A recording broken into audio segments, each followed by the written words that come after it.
Okay. Hello, my name's Dr. Al Rundio, and I would like to welcome you to this evening's webinar.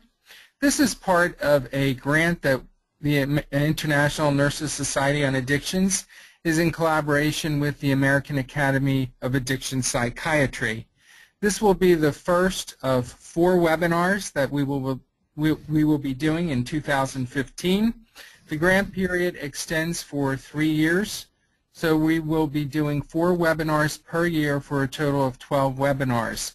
And of course the purpose of the grant is to focus on the education of opioid dependency and the use of opioids. We do encourage your questions at the end. You can type in a question anytime during the webinar and we will address the questions at the end of the webinar. It is my distinct pleasure to introduce our speaker for this evening, which is Dr. William Lorman. Dr. Lorman, who's known as Bill to many of us at INSA, is currently the Vice President and Chief Clinical Officer for Living Foundation, which is a large addictions treatment center in Bensalem, Pennsylvania.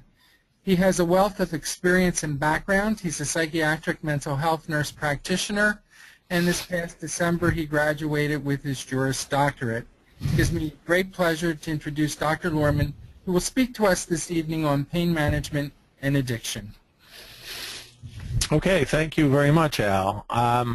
We're going to start off. First of all, I want to say we're going to go through this, and certainly I look forward to your questions, but please hold your questions off until the end, and I will do my best to answer as many as I can at the end of the presentation. I'm going to start off by first pointing out two distinct populations that we have. We have those folks that suffer from what DSM-4 called chemical dependency, and those with chronic pain, but we also know that there is an overlap. So there are those that have both chronic pain and chemical dependency, so we have a co-occurring situation in which both occur. And so, and intuitively we know that, everybody, that certainly makes a lot of sense, but more times than not, we really don't pay much attention to those folks that fall in the middle. And I'm going to pull a paradigm that I stole from my good friend and colleague, Dr. Carmel Clancy, who to help people understand this whole thing, instead of using the words chemical dependency, chronic pain, co-occurring, she uses colors to describe what's really going on. So if we call chemical dependency folks yellow, and those folks that have chronic pain issues blue, well, what happens when you mix yellow with blue? You get green. So we've created a whole third type of person. And so we should be looking at this population not as somebody that suffers from independently, although technically it is independently, chemical dependency and chronic pain, but really we have to treat them integratively and as if it's one very complex disorder, which is composed of chemical dependency and chronic pain. They end up going hand in hand with each other and create a whole bunch of problems for us as we trek along to take care of these folks. So I want to first talk a little bit about the neurobiology of addiction so you have an understanding of what's going on. So in this particular graphic, you can see 3 particular structures. The ventral tegmental area, identified as VTA here. This is the area in the brain in which all controlled substances find their way to. That's how the FDA identifies any controlled substance, or how it gets on the controlled substance list, is if they find it going to the ventral tegmental area. And once the drugs of abuse hit that area, they cause the neurons to shoot, and what happens is that terminates in the nucleus accumbens, which is the final common pathway for reward and pleasure. So the VTA to the nucleus accumbens is that final common pathway. The nucleus accumbens is the site for reward and pleasure and pleasure seeking. So once dopamine is released in that area, the person experiences euphoria, And at the same time, other association fibers go into the prefrontal cortex, which then cause all kinds of problems related to the thought process. So in the nucleus accumbens and in the areas surrounding that, which is not shown on this particular graphic, but we have the amygdala and hippocampus, and that's where all of our emotional memory is stored. All the feeling states in our memory are stored in that area, in the limbic center. And there are many models for addiction out there, but one that I particularly like is the cognitive deficits model. This very nicely follows, since I am a psychoanalyst, follows Freud's theory. Freud basically said that when he put his structural theory together of the id, ego, and superego, he said at that time, we have been unable to identify structures in the brain that correspond to those three structures in his structural theory, but he believed that the time would come when we could very well identify neurologically where the id, the ego, and the superego are housed. And in fact, this particular model does that kind of nicely. So basically, this model proposes that individuals who develop addictive disorders have abnormalities in the prefrontal cortex. And so the prefrontal cortex is the area for the regulation of judgment, planning, and other executive functions. So the prefrontal cortex is the center for the ego. Okay, and what this area does is it sends inhibitory signals to the ventral tegmental area, to the specifically the dopamine neurons, to help overcome some of our impulses for immediate gratification. So the final common pathway for reward and pleasure, it really houses what Freud would call the id. And so what's happening is the id is always looking for immediate gratification, and the prefrontal cortex is sending inhibitory signals to say, slow down, delay gratification. Well, one of the things that what we now know is that stimulant drugs damage the brain circuit that carries the inhibitory signals from the prefrontal cortex to the reward system, the reward center, and so that circuit, which is called the frontostriatal loop, is damaged. And so the inhibitory stimuli aren't able to get through. And so people that are using stimulants have a real difficult time with impulse control. Also, chronic alcohol abusers have abnormally low levels of GABA, which is the neurochemical that the prefrontal cortex uses to signal the reward system to release the dopamine. So what happens in chronic alcohol users is that the messenger isn't available to follow the path. And then with opiates, there's damage directly to the prefrontal cortex itself.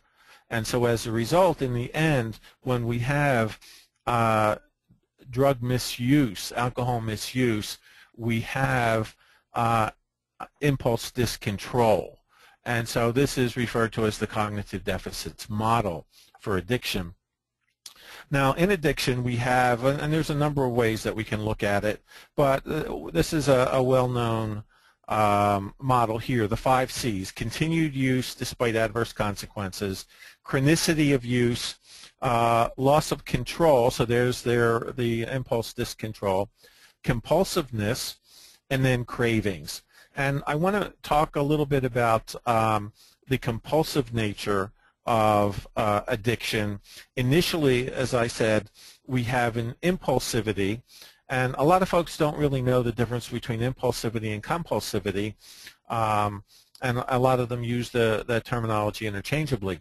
But impulsivity really refers to, it's a one-step process. Through your senses, you see, feel, hear something, and you act on it immediately. So that's impulsiveness. That's spontaneity. You see an apple on a desk, you reach for it right away without thinking and grab it. Compulsivity is this two-step process as opposed to impulsivity. Compulsivity or compulsiveness starts out with some level of increasing anxiety that's occurring internally, and that the second step is to relieve that anxiety, the person has to engage in some behavior. Certainly we see that in OCD, people that suffer from OCD, but we also see it in addiction, the compulsivity of addiction, as the person is, as the drugs are wearing off, as they're leaving the body, as they're falling off of the receptors in the brain, the anxiety from withdrawal begins to increase, and the person realizes that the only thing that will relieve that anxiety is the drug that they've been using. So after a period of time, addiction really is more compulsive than it is impulsive. And then we have cravings. And the thing with cravings is an interesting thing in addiction. In our profession, as in all professions, we have our own terminology. And you know, it may overlap with terminology in the general population, and craving is one of those terms. So when we think of craving in the general population, we're really thinking of, if I say, do you have any cravings? And you might say, well, I crave ice cream or chocolate or pie or something like that. They're considered psychological cravings. We can pretty much handle them. We can delay gratification, but the craving of addiction is not psychologic, it's physiologic. The craving of addiction is not like the craving we have for chocolate. It's quite different. As a matter of fact, the physiologic craving, some folks would say it's painful. It's kind of like having a migraine or an abscessed tooth. And when the person experiences that craving as it increases, they know that absolutely nothing will remove it except the drug that they were using. So it's very, very similar to having a migraine. So when I used to suffer from migraines years back, if I felt one coming on, everything in my life had to stop. I had to close the door, shut off the lights, turn off the phone, plug my ears up, deep breathe, lay on the floor.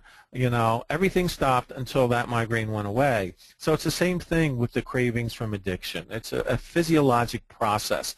And a lot of folks don't understand that when people suffering from addiction have these cravings as they increase, nothing really resolves them except the drug that they're using. So that's an important thing to understand.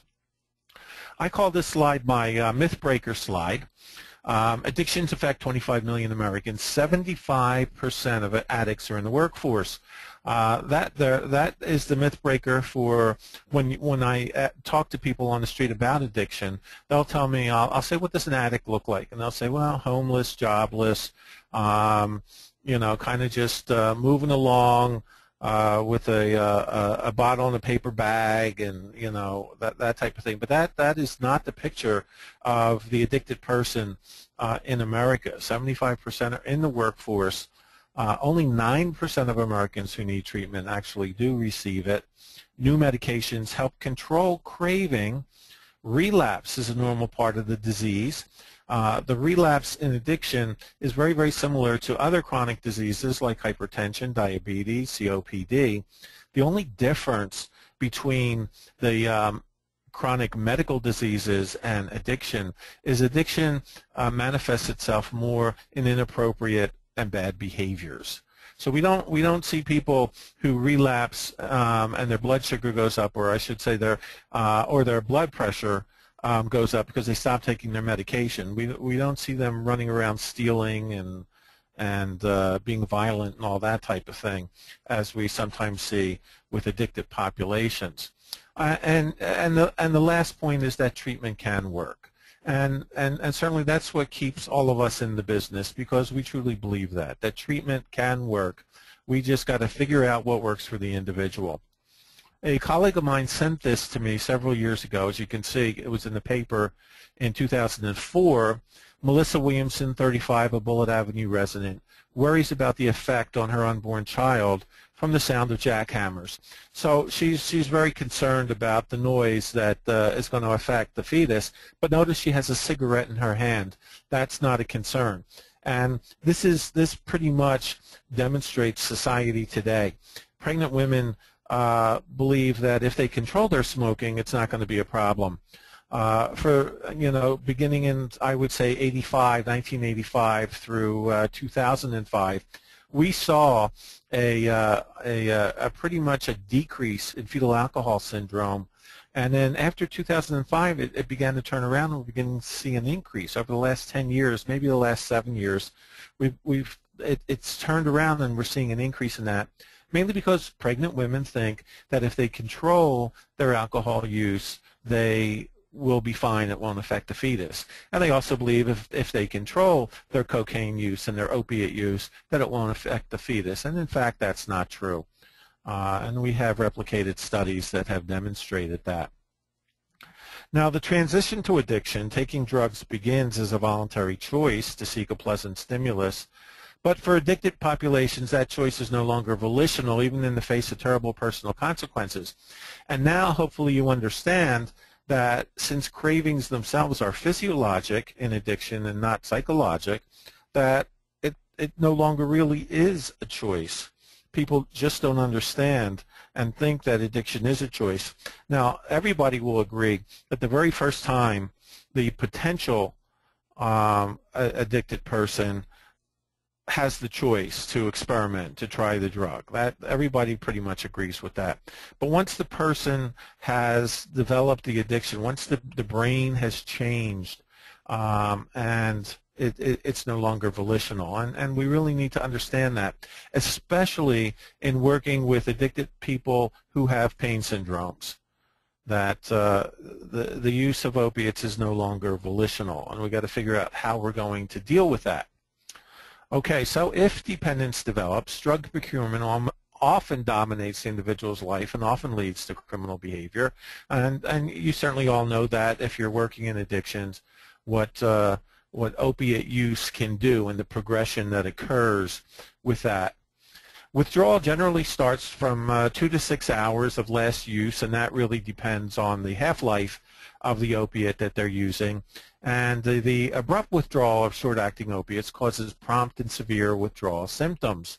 And for those that have observed opiate withdrawal, if people aren't helped through withdrawal management, they can get pretty nasty because it's pretty uncomfortable.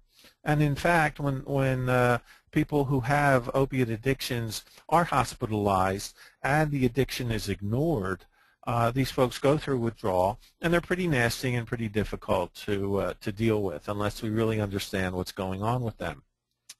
So the withdrawal symptoms from opiates, here's the long list here. And whenever I show this particular slide to students, they kind of get all upset that they have to memorize this many symptoms. But really, when you look at it, it's just a bad case of the flu. So withdrawal from opiates just looks like a bad case of the flu, plain and simple. And so in hospital populations, when we see this, rather than think that it's the flu, first of all, hopefully we know that the person's urine drug screen was done upon admission, and we see that there are high levels of opiates, that you know that the person, unless they're given opiates, which most times they are for pain, but if they're not, they'll begin going through withdrawal. Okay, so that's my little thing on addiction. Now we're going to talk about pain and its management in addictive populations and what's going on with that. So we start with medical perspectives. Persons with addictive disorders often do not receive regular health care. I mean, that's again pretty intuitive.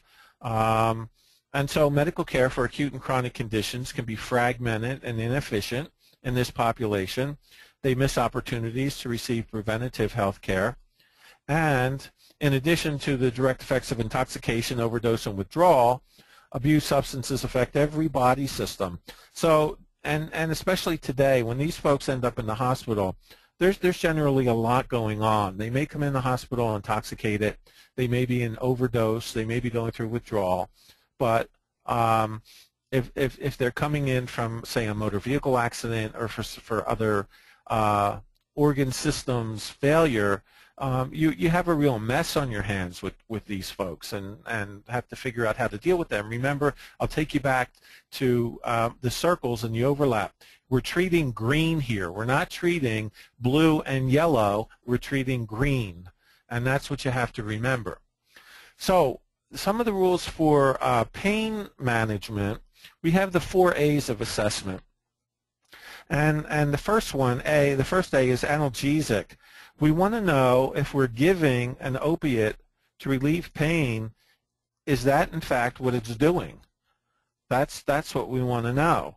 So when we ask our patients that we think are abusing, because I see in my business a lot of patients that have pain syndromes that have been abusing opiates for some time, and the first question I ask them is, tell me what the opiate does for you. And there really is only one correct answer to that question, and that correct answer is, it relieves my pain. If they spontaneously, without me leading them, say anything else, it's a wrong answer. If they say, well, it calms me down, it takes away my anxiety, it helps me sleep at night, I no longer am aggressive or violent, they're not the right answers for why you would take an opiate. So we would always have to question whether or not the medication truly is working on pain. And a lot of these patients will say, well, I haven't had pain in I had a back surgery 15 years ago and I haven't had pain for the last 10, but I still like the opiates. We want to see if there are any adverse effects from the opiates. We know that they affect the GI system very much. Now, here's another test for pain management. We give analgesics for the outcome, for the purpose of improving activities of daily life. So the opiate itself should help the person be more productive, progressive in what they do, their roles in their daily life. If we find that the medication does the opposite, in other words, they're still not getting out of bed, they're still not working, they're still not doing what they're supposed to do, they have role failure, then there's something wrong here. The medication isn't doing what it's supposed to be doing. In addition, we look for the presence of aberrant behaviors, and I have some slides later on that will talk about that a little bit, so which are really predictors of opiate misuse. That's really what we, so those 4 things we're really looking at when we assess pain treatment and whether or not it's being successful or not, whether or not we are feeding an addiction or treating pain. So in the hospital, 3 areas of attention. First of all, management of drug withdrawal. Always assume that the patient's going to begin going through withdrawal while they're in the hospital. And then we have the problem with pain management. So we would all agree that even those folks that suffer from addiction have a right to be pain-free. So we don't want to deny them pain medication, although that's a big problem today in the hospitals, and I'll show you why in a minute. But we also have to keep an eye out for the common comorbidities that occur as a result of chronic drug use. So those 3 areas should all be on the treatment plan when working with these patients. So, as I said, expect that these folks are going to go through withdrawal if they're hospitalized. When a history of drug and alcohol dependence and recent use is obtained, withdrawal should always be anticipated. And so, persons not yet symptomatic with withdrawal, but with past alcohol-related seizures, concomitant acute medical conditions, they automatically should be treated with a benzodiazepine. Now, I know a lot of folks are going to say, wait a minute, I know this person has an addiction. Why am I going to throw benzos at them? Well, because we are always on the bandwagon about these folks. We really have to not be prescribing controlled substances for this population. The issue is not, and here's the real issue, the issue is not the medication. All of those medications, the opiates, the benzos, psychostimulants, they're all good medications. There's nothing wrong with those medications. They're lifesavers a lot of time. The issue really comes down to how are we managing the administration of those medications, the dispensing of those medications with the patient that has an addictive disorder. So it's the management of the medication that becomes problematic, not the medication itself.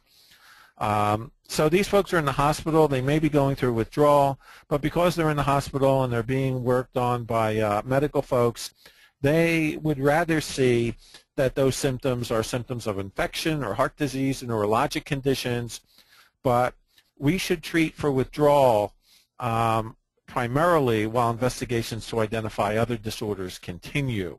So that's a general rule that should be followed, especially with the depressants. When somebody is withdrawing from the depressants, consider withdrawal management and the symptoms that you're seeing is that, and then work them up for anything else that medically you would work them up for.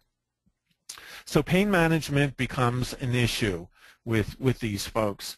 And so what is the issue? Well, the folks on the floor, the physicians, the nurses, the PAs, the NPs, they worry about causing or worsening addiction in this population. But what the end result is inadequate pain management, which leads to frustration, anger, aggression, violence by the patient toward the healthcare providers. That's pretty much how it ends, and it ends ugly like that. So really it's about adequate pain management. With opiate dependence, pain control can be achieved only with substantially higher doses of opiates. Now, again, you know, that seems intuitive, but it doesn't seem like many people follow that logic. So let me give you an example. Let's say somebody who is a chronic opiate user uses 400 milligrams of OxyContin a day, is in a car accident. They go to the, they're taken by ambulance to the hospital. They're in the OR for repair fractures, get sent up to the general nursing floor, and the prescriber orders Percocets 2, Q4 to 6 hours, PRN for pain. You know, somebody's using 400 milligrams of oxys a day, 2 Percocets. You might as well give them a box of chiclets to chew on. That's about the effect that 2 Percocets are going to have. It's not going to touch the pain. Their body is very much used to much higher doses. The problem is that most prescribers are afraid to prescribe higher doses, and of course nurses and physicians and NPs are going to say, well, you know, they're already in an acute state, and we give them the opiates, and their respiratory function is going to decrease, and we have to worry about them stopping breathing. Well, that is certainly a concern for somebody that is opiate naive. All right. So for those in the audience that do not usually spend a lot of time using opiates, if you were to take 400 milligrams of OxyContin right now, chances are you would overdose and your respiratory centers would shut down. You go into respiratory failure and die. These folks have been using that much for quite a long time. So the respiratory centers are pretty much tolerant of that. But that doesn't mean that we don't continue to monitor them very, very closely. We do. But the point is we want to adequately manage their pain. That's what we need to do with this population, and not avoid the whole idea of giving them medication for that. So a lot of folks like these next couple of slides that I have in here, the types of pain. I particularly like the quote I found from the Dalai Lama: "Pain is mandatory, suffering is optional." And here's one way. Now it's not 100%, but more likely than not, how to be able to distinguish true pain from those that don't have true pain, or the amount of pain that they say that they have, and where they might be looking for euphoria. And so first we have the biological pain signs. These are objective descriptors of pain. We can all identify with these words. So if we ask our patients, please describe your pain to me, without leading them to in any way, and they say, oh, my pain is burning and it's sharp. We all understand that. We can relate to that.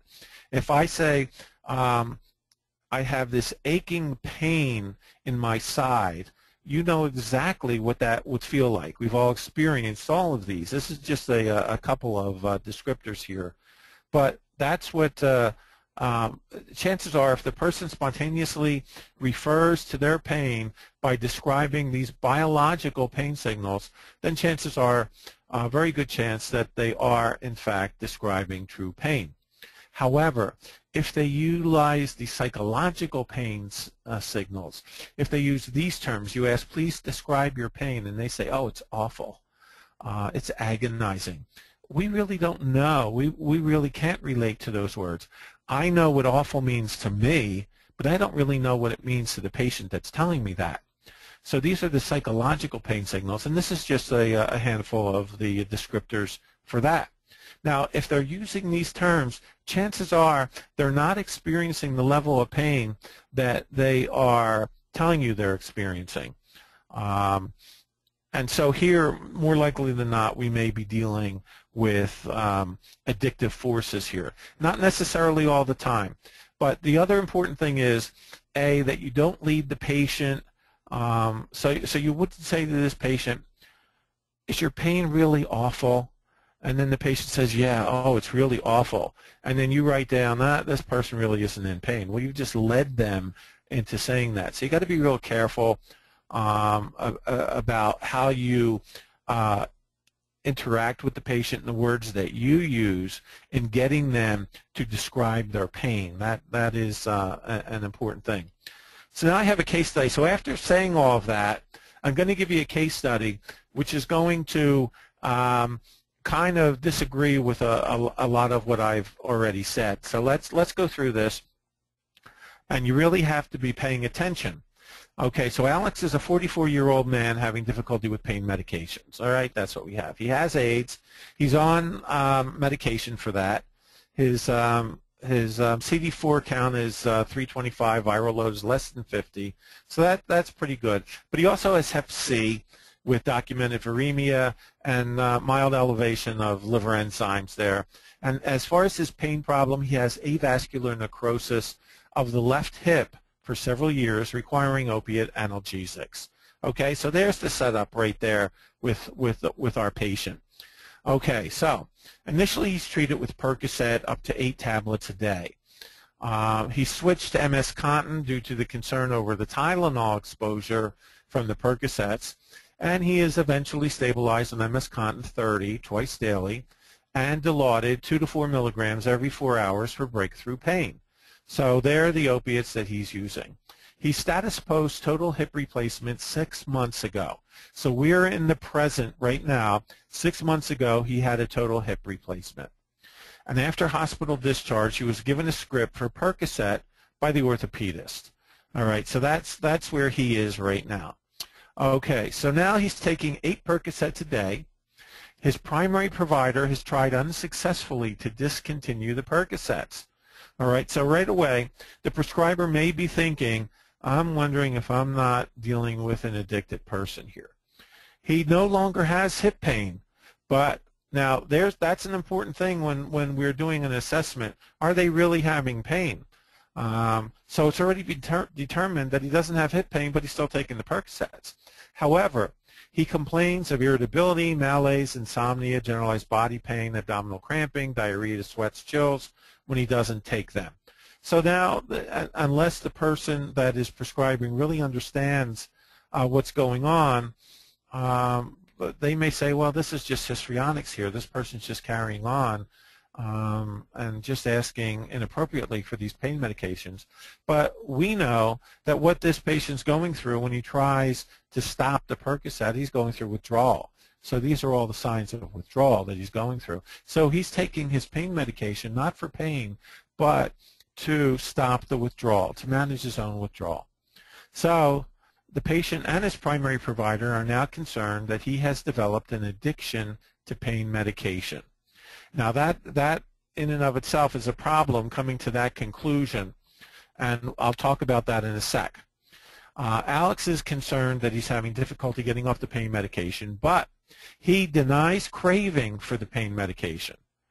All right, he has half full bottle of Percocet at home and leftover MS-Contin from an old prescription, and he never takes them for a euphoric effect or for any other effects other than to eliminate the withdrawal symptoms. So we explore cravings with the patient, He denies that.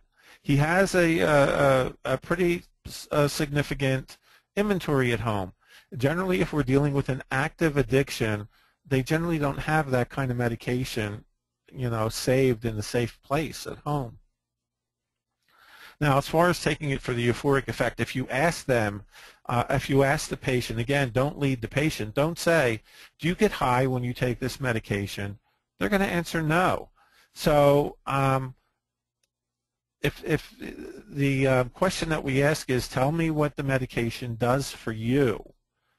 And so that's how we would come to this. So what would your assessment be for this particular patient? Okay, so we have some key questions that we want to explore. First, what percentage of patients treated with opiates for chronic pain develop an addiction disorder? That's on everybody's mind that prescribes opiates. Are there risk factors for the development of addiction? Most folks that prescribe opiates don't know the answer to that question. And how can you tell if the patient is developing an addiction disorder? That is the $64,000 question right there that most folks really don't know how to answer. And we're gonna talk about that. Okay, so we have what's referred to as physical dependence. Now, physical dependence is different from chemical dependence. The DSM-4 and previous used chemical dependency or substance dependence, and they thought they were doing a really good job at being non-pejorative with the terminology, but what happened is everybody confused chemical dependence with physical dependence.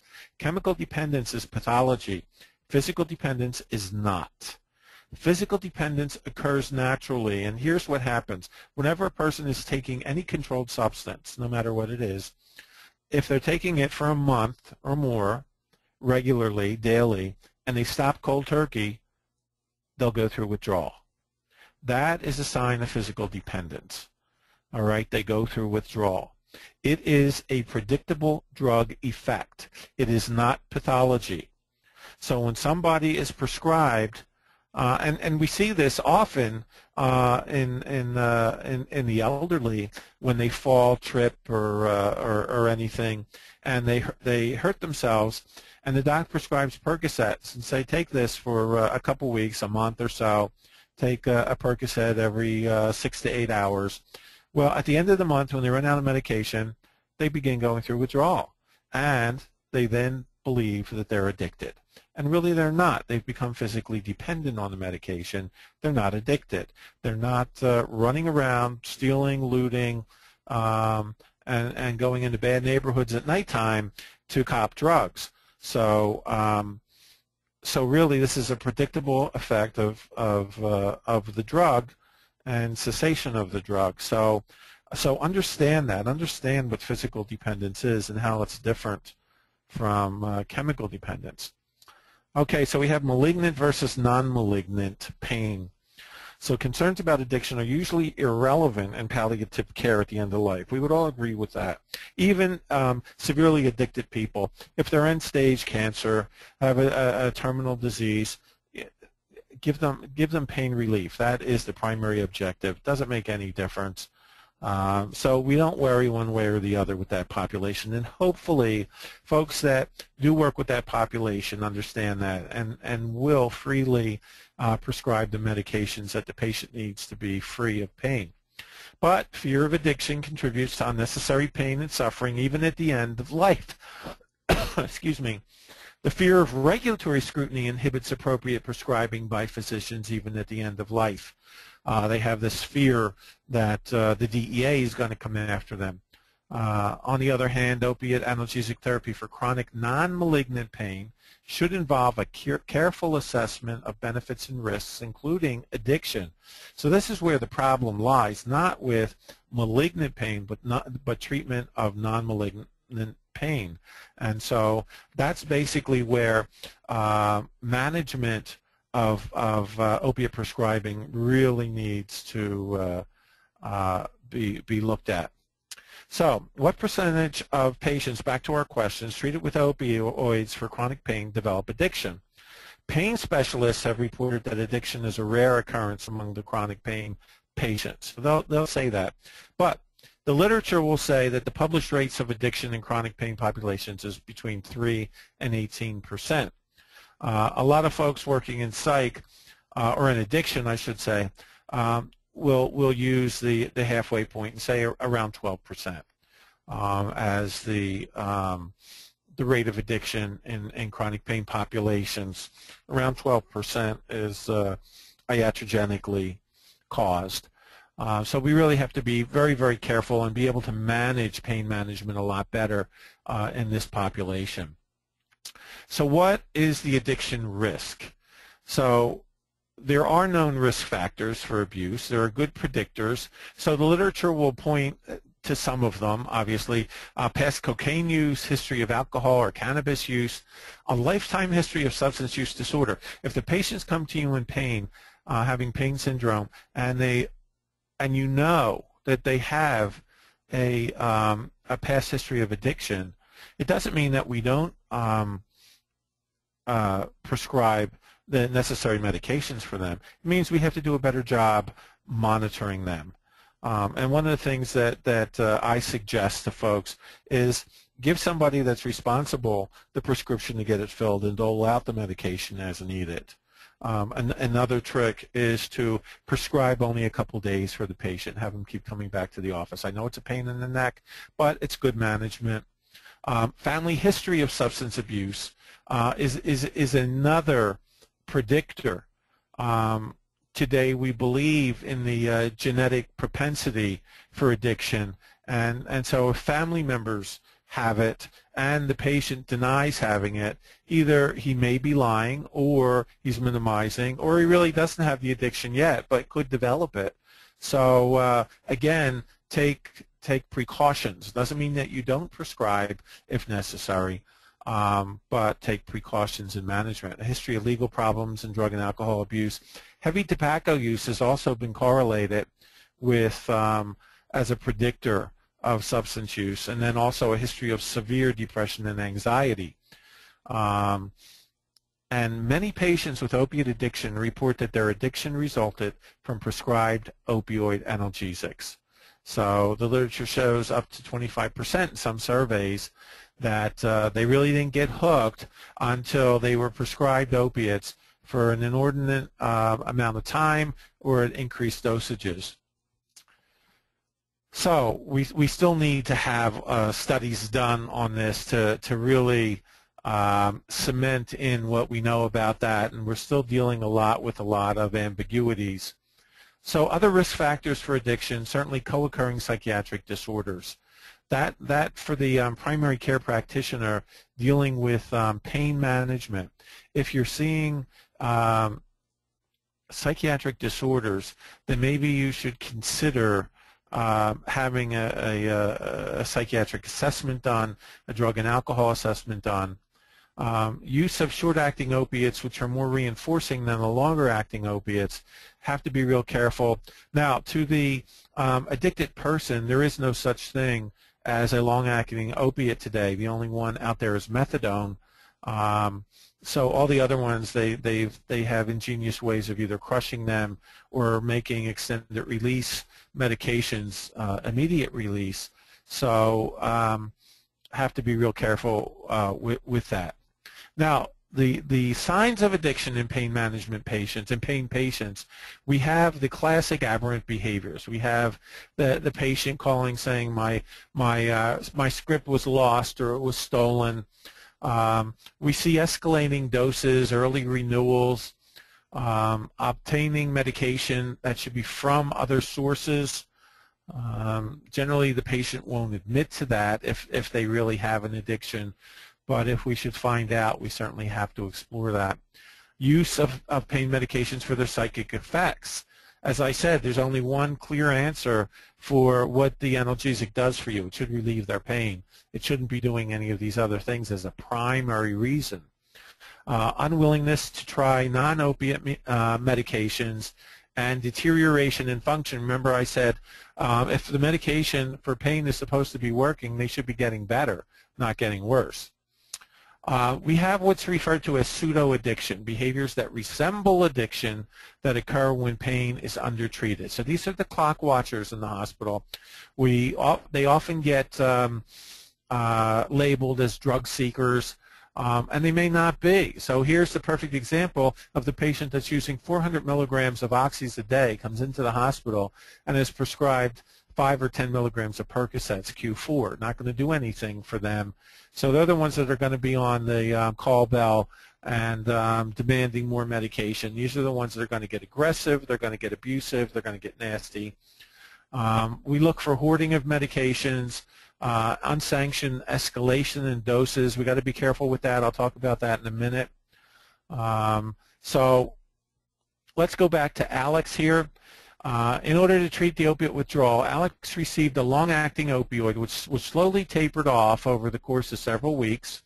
He completed the taper without any complications and did not display any aberrant behaviors. And despite being advised to abstain completely from alcohol and cigarettes, which most folks in addiction treatment will advise, he continues to drink and smoke as before, but he is off of his medication. So what happened with Alex is he really didn't develop an addiction. He had a physical dependence, and as soon as he would stop, he would go into withdrawal. So really all he needed was a slow taper to get off the medication, and he's fine.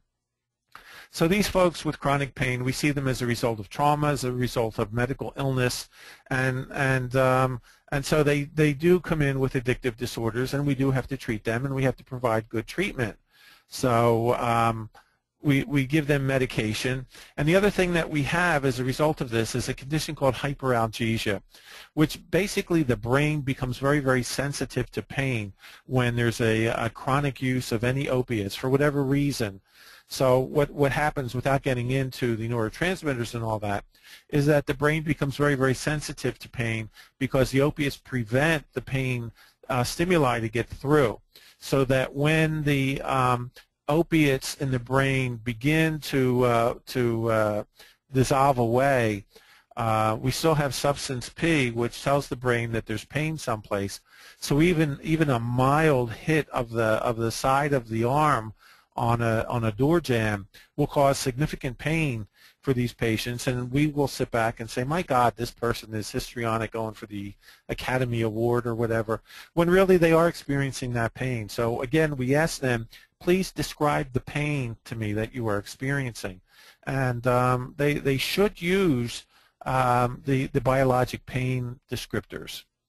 So, should you prescribe opiate analgesics for patients with addictive disorders? Everybody worries about regulatory issues. Everybody worries about clinical issues about it being good medicine. The issue is you should, your outcome should be to have your patient be pain-free, but at the same time properly managing and monitoring them. So, we should always have a complete history in physical, history of substance use, psychiatric history, and communicate with prior clinicians, obtain prior records, so you have a good understanding of the person's history. When you are dealing with chronic pain management, a lot of folks will use contracts or agreement forms. They'll do random drug screenings. They'll prescribe small quantities, require frequent visits, use of a single pharmacy. A lot of literature talks about pill counts. I don't really think that they're going to be that good for somebody that wants to figure out how to cheat you. They're going to be able to do that. So, you know, some folks like to use that. Others don't bother with it. Periodic reviews of possible aberrant behaviors, use of collateral information from family members, functional status of the patient, how well the analgesic effect is improving function, and do the benefits of the analgesics outweigh any risks that they may cause. So prescription drug misuse includes the non-medical use of medications, substance abuse and prescription drug abuse, dependence or addiction. Diversion is another big issue that we worry about, but would never include physical dependence in the population. So here are the red flags here, more likely than not to be suggestive of addiction. And basically I've covered practically all of them there. deterioration in functioning at work or socially, illegal activities, multiple episodes of lost or stolen scripts, refusal to comply with drug screens, concurrent abuse of alcohol or other illicit drugs, and the use of multiple physicians, prescribers, and pharmacies. Now, the yellow flags, less likely to be suggestive of addiction. These you have to do more exploring. So complaints about need for more medication may just be pseudo-addiction. We may not be medicating them properly. Drug hoarding, everybody does that. Usually people suffering from addiction, they'll have their small inventories, but they won't have a heck of a lot in their medicine cabinets building up over years and years. Requesting specific pain medications. They know their bodies better. If really they're in chronic pain, they know what medications work, what don't. So give them the benefit of the doubt initially. Occasional unsanctioned dose escalations. Again, explore that. The patient says, well, I was taking my pain medication, but I fell on the ice and the pain medication really wasn't working, so I took a couple extra doses. Well, that's explainable. That's okay. So again, give them the benefit of the doubt.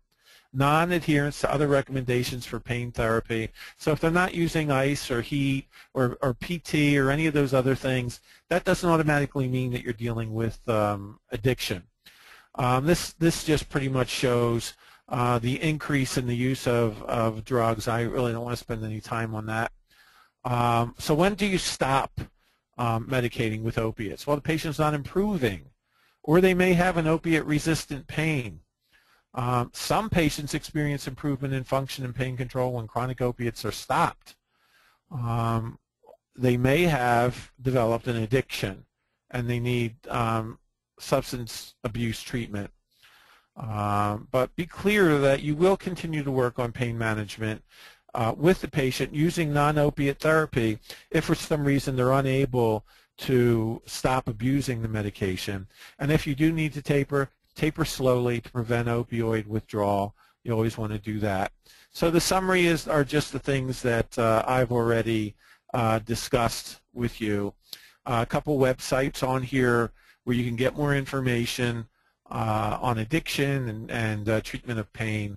And so now I'll open it up for any questions that people might have.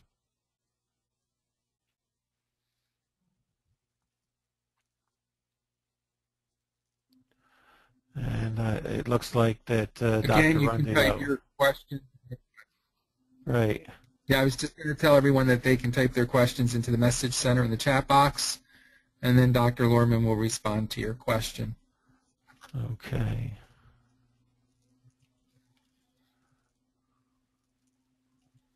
We did have a couple questions during the presentation that were answered, and one centered on, contact hours for nursing are being awarded for this presentation by the California Board of Nursing. And also this presentation has been recorded and will be available on the International Nurses Society on Addiction's website, and also will be available on YouTube because we also are YouTubing this as well. And I will make PDF copies of the slides available on the INSA website. I'll send them in to those folks, and they can post them for anybody that would like to have a copy of the slides. That's fine. So I'll give it another couple minutes to see if anyone has questions. Again, just type that into the chat box.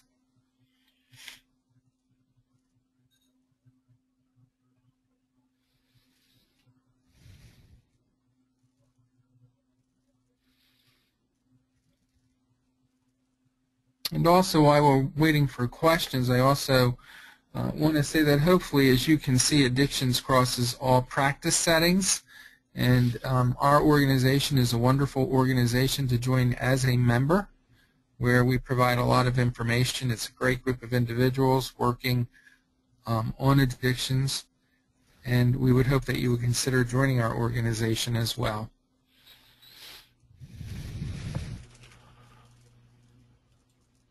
There's quite a few questions in there. Do you see them, Al? Do you want me to read them out?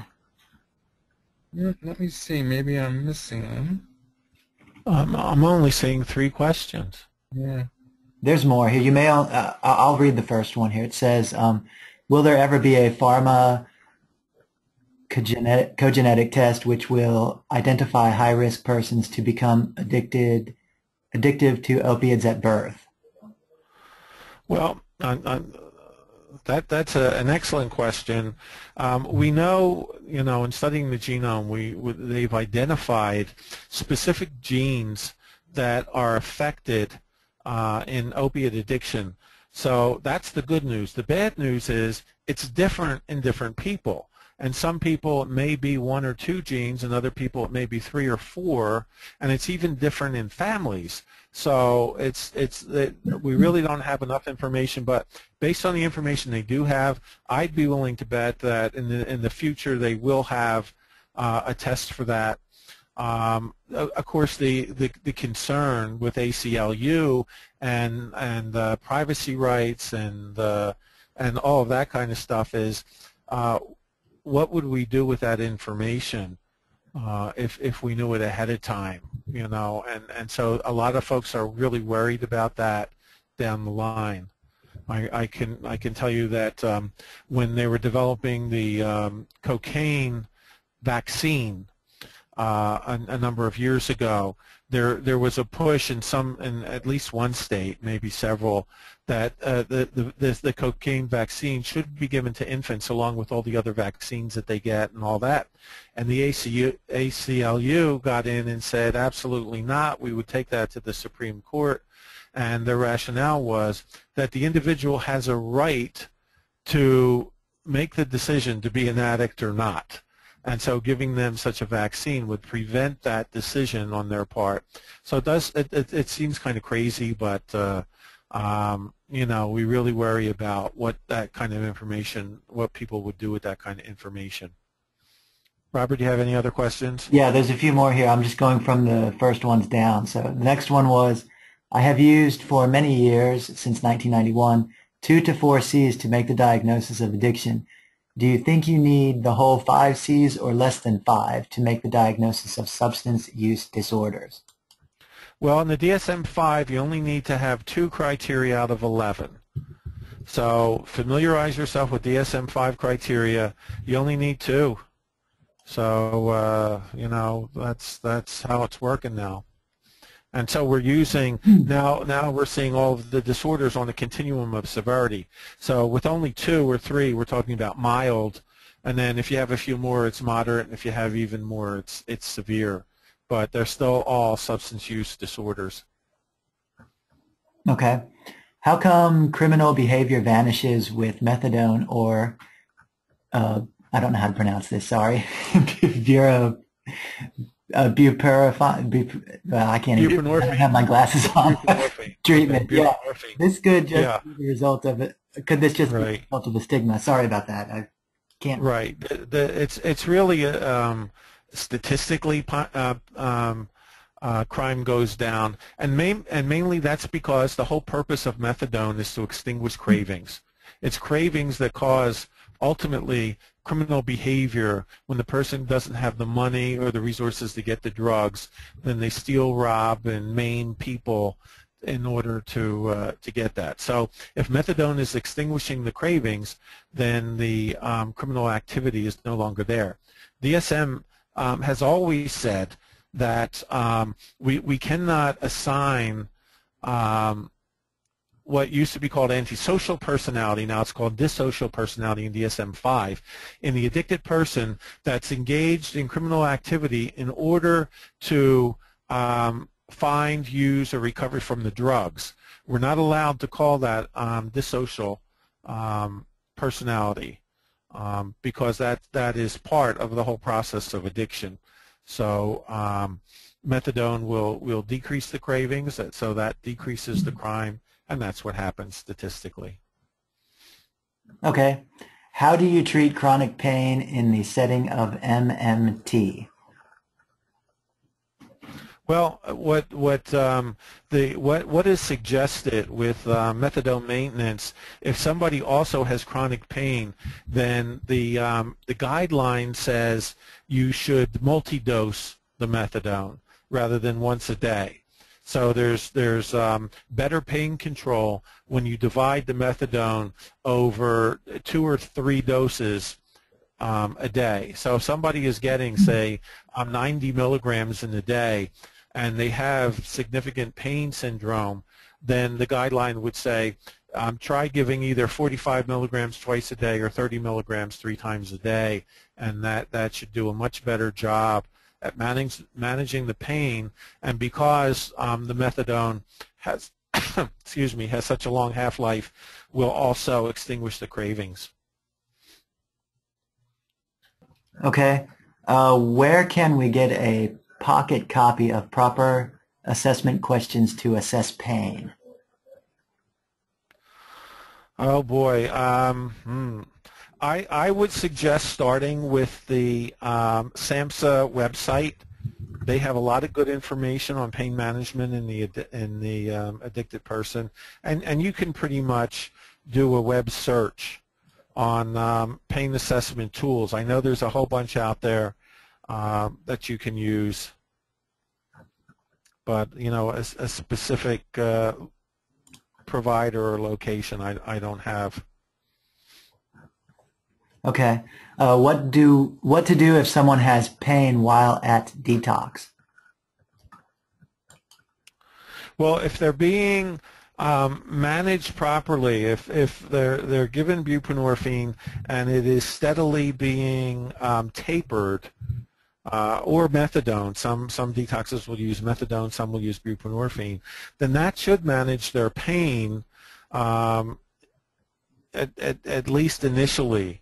And then after that, it really becomes problematic, because then we have to play around with non-opiates and other medications to alleviate the pain, which sometimes work and sometimes don't. A lot of folks like to use Neurontin, and everybody loved Neurontin until the literature came out and said it really doesn't do anything for pain.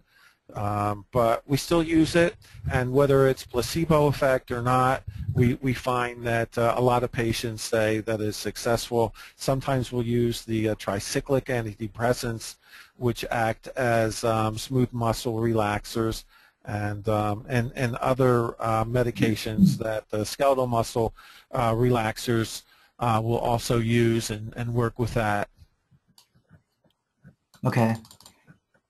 Next question. Okay, I think we only have time for one Okay, more. there's several more. So do you see them, Al? Do you want to run through and see which ones might be most relevant? I can't see them. They're popping up after they're responded to. Okay. Right. So you guys. Yeah, I don't see them either.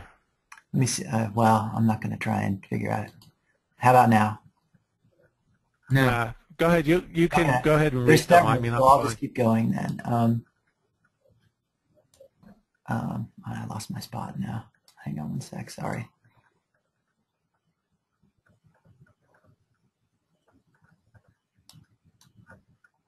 Oh, here we go. How would this regimen differ for a pregnant woman? Which regimen? Well, Generally, for in pregnancy, the gold standard is methadone.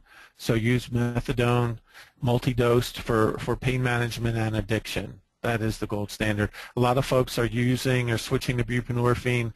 They're finding that there's a decreased chance, or a less severe neonatal abstinence syndrome after birth of the child with buprenorphine than with methadone. And so a lot of folks are using that. But again, we follow the rule of multi-dosing for the pregnant woman that has been addicted to opiates and is pregnant and has a pain management problem. okay, how do you prevent DEA visits? You can't. The whole issue, it's kind of like IRS visits.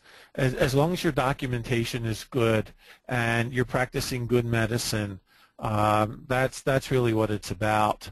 If you're documenting no problem. I know that the DEA, at least in Pennsylvania, was going around and visiting every single, and they're doing it alphabetically in Pennsylvania, visiting every single prescriber of buprenorphine just to look at their records and see how they're documented. And if you have good documentation, you really have nothing to worry about. Okay, there's several more. Do you want me to? Yeah, go ahead. You know, we'll just watch.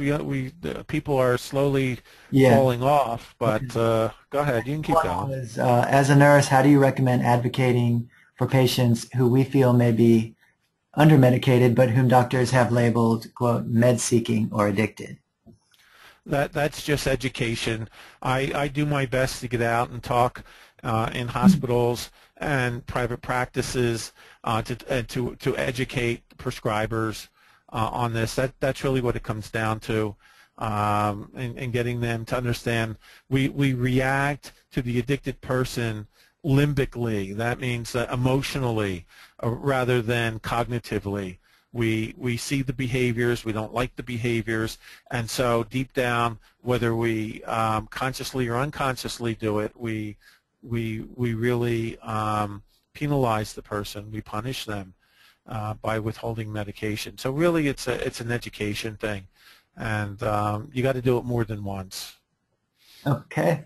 Is it safe to give limited benzos to opioid-dependent patients with dual DX of anxiety? Again, it's not about the medication, it's about how it's managed. You need to make sure that the person is taking it adequately as prescribed. You know, the whole issue with buprenorphine that I'm seeing with patients and even benzos is that the patients are coming in to their primary care docs and saying, you know, the medication isn't working. I'm getting some relief, but it's not really working. And so they willingly increase the dose and even sometimes the frequency, and aren't really doing a good job at managing and monitoring the medication. So that's really what it comes down to. So is it safe? It's safe with proper management and monitoring. It's when the benzo as a Schedule 3 is written for a month's supply or even a 90-day supply with 3 or 4 or 5 refills without returning back for evaluation or anything like that. That's when it becomes problematic. But if it's really managed and monitored well, there should be no problem. Okay. In reference to pseudo-addiction, if the patient reports a change in the feeling of pain, what next? A change in feeling of pain. Well, always we want to explore with the patient what's really going on. We want to get collateral information. Remember that addiction is never about how much the person's using. It's about the behaviors they engage in. So the DSM-5 criteria and the DSM-4 and DSM-3 never ever talked about how much, for how long, or how frequently a person's been using, but really it's about the behaviors, the aberrant behaviors. So that's what you always need to explore with the patient as neutrally as possible, and also collect collateral information. So family members, concerned significant others need to be part of the process, and you need to be getting information from them too. Okay, next one. How best to teach patients this stuff? That has to be ongoing. It has to be initially done, you know, in the initial assessment, and every visit there should be patient teaching, education, collection of data. It's an ongoing process, Okay. not just a one-time thing. Okay. How do we approach pain management specialists to co-manage a mutual patient with a potential problem? I'm sorry, a what type of patient? Let's see. A mutual, did you say? You're right. A mutual patient with what? A potential problem? A potential problem. The whole issue really, this is, you know, amongst all of us, one of our greatest weaknesses in our healthcare system is our lack of communication. And so we really need to get releases done immediately with the patient. We need to not just have them in the file, but actually contact other providers, getting information You'd be surprised at what patients either intentionally or even unintentionally withhold regarding their history, their medical history, their substance use history, their medication history, and all that. So it's really about just good communication. Okay, this one says, I have heard from another speaker that methadone and buprenorphine might both be preferable for chronic pain as they don't lead to so much hyperalgesis, but you mentioned methadone as leading to hyperalgesia. What do you recommend to prevent that? Well, again, you can't. Chronic use of opiates always ends in hyperalgesia. You can't change that. The hyperalgesia will resolve once the opiate use has stopped, but that can be not only brought on by the patient themselves, but iatrogenically it can also happen. What methadone doesn't do is cause the euphoria that other opiates give. So we don't have the level of euphoria with methadone that OxyContin and fentanyl and Percocet and all of those provide. But we still have the hyperalgesia in all of them. That is the result of chronic opiate use. Okay. Hydrocodone and I think it's pronounced gabapentin Right. Seem to increase duration of effect. Has there been studies? The studies unfortunately with gabapentin have shown that it's really useless. The latest study shows that it really has, in double-blind controlled studies, gabapentin is shown to be just as effective as placebo. And you know, we don't like hearing that. If it's working even with placebo effect, then we're going someplace with it. And you don't know that you give gabapentin to a patient, and statistically, it may not have the effect, but individually, it very well may. So if it's working, if you're giving the medication, they're not having side effects, but they're having good therapeutic response, then continue with it. Okay. Next one is, I think it's pronounced Suboxone. Does Suboxone work for pain? Does it work for pain? The Suboxone, yeah, it's buprenorphine in the form of Suboxone, Subutex, Bunavil, Subsolve. They're all buprenorphine. They work for pain, but they only work for mild to moderate pain. They don't do really anything for severe pain. And the other problem is if somebody's pain is progressive and developing, you probably should not be going down the route of buprenorphine, because the buprenorphine has a very, very strong affinity for the receptor. It doesn't want to let go. So if the person really needs a full agonist opiate, you're going to have trouble if the person's been using buprenorphine because it stays in the brain for a while. Okay. What benzo do you consider first line? And I lost my screen. Sorry. And how much? Okay. The general rule of thumb is use a longer acting benzo like Klonopin or Valium or even Ativan. It's intermediate as opposed to Xanax. So the shorter acting ones give an immediate high. Use the longer acting, which is a smoother induction, and I generally start with a 0.5 milligram of Klonopin, maybe twice a day. Depending on the presentation, I'm really careful with that.